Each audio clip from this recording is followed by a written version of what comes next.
Good evening, everybody. Uneducated Economist here. So, you guys love the car. I really appreciate it. Earlier this afternoon, I put out a video where I was out on the docks of Pier 39, and I was kind of dreaming about doing the Uneducated Economist videos from an office out there with the Columbia River as a backdrop for the office setting.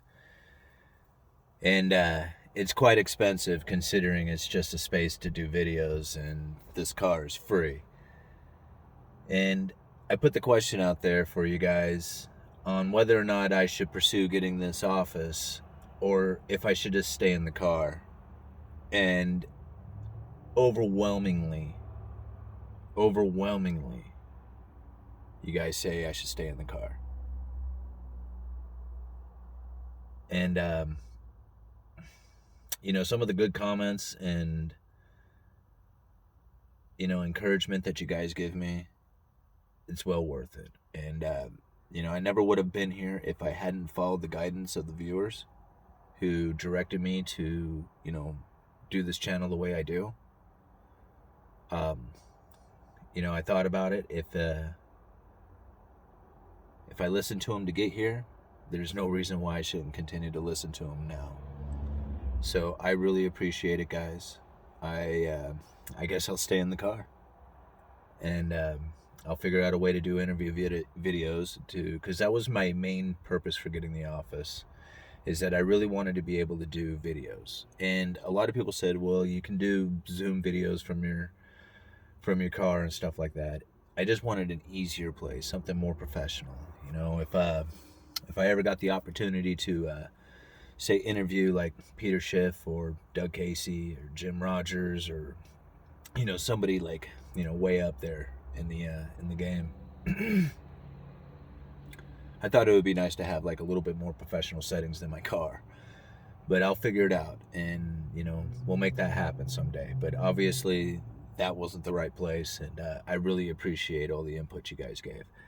But tonight I thought I'd talk a little bit about a couple of articles I was reading. One of them was coming from the ECB talking about their digital currency and how come the spring they're going to decide on whether or not they're going to be pursuing a digital currency. I guarantee you they will be. There is very little doubt in my mind that all nations will eventually go onto a digital currency platform. Everything will get tokenized, and cash will be, a distant memory of something that we used to talk about. That is honestly the way I feel. I do not think it's going to happen quickly. I think it's going to happen very slowly over time. Of course, when I see things, I think they happen very fast. And so, like, when I kind of talk about them, I talk and I sound in a way that they're happening like tomorrow. But a lot of these things happen much, much slower than I kind of portray them to go.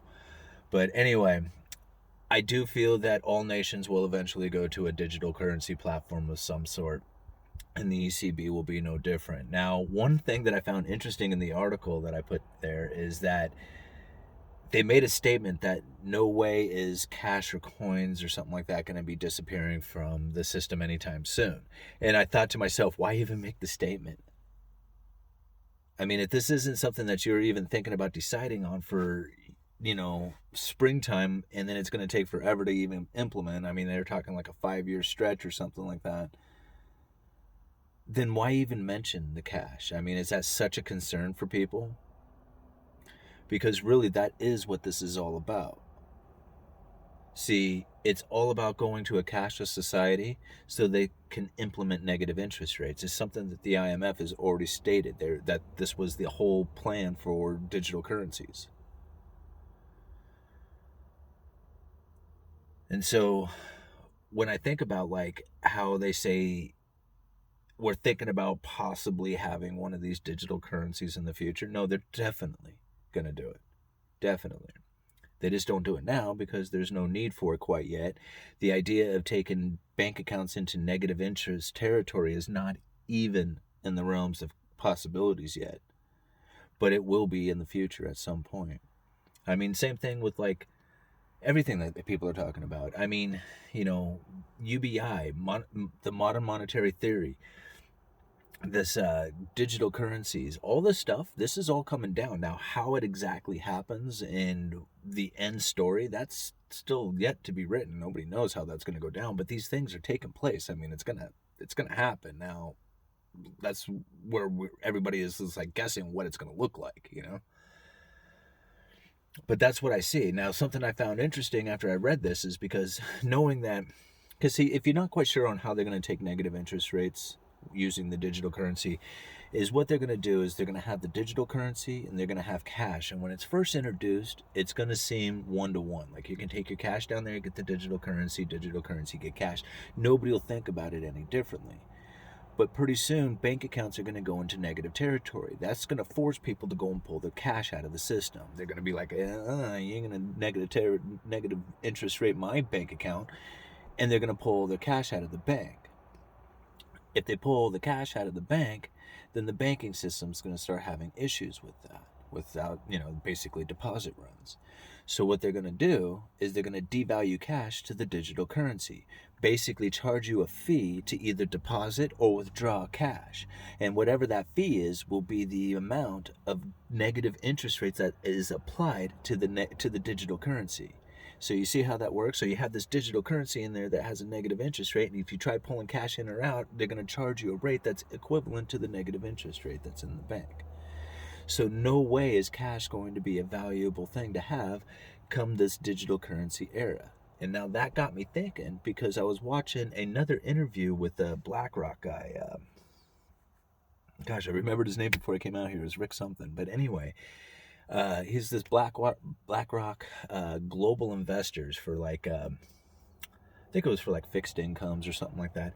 Anyway, the interviewer was asking this guy, this investor, how come they had positioned themselves, like increased their cash positions. And he even complimented him. He says, wow, you guys really do your due diligence, don't you? Like he was like surprised that they knew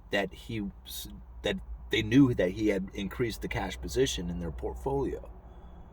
And he goes on to explain why, and it basically comes down to the idea that he doesn't feel that interest rates are going to go down into the future, or at least this is what I was getting at it, because he kind of talked in circles and it was really quick, and I only watched the interview twice, so I don't know if I got it quite right, but what I got from it was that the interest rates a few months back, prior to the stimulus packages and everything being passed prior to COVID, looked attractive to buy as the stimulus packages were coming into gear, like as the Fed saying, hey, we're going to start firing up QE and stuff like that. So being in that position of having treasuries or purchasing treasuries then was a good idea, because you're going to make money off of it in two ways. Both you got the interest rate off of it, which wasn't very much, but considering that it was higher than what it was about ready to be, and the fact that the interest rates are dropping, you could sell those bonds for a profit. So that's like it was a good idea for him at the time, but now he is saying that cash is a better position to be in because the interest rates aren't going to be dropping into the future and there's no return on the investment.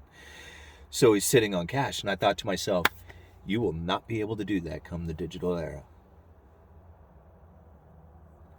Think about that, guys.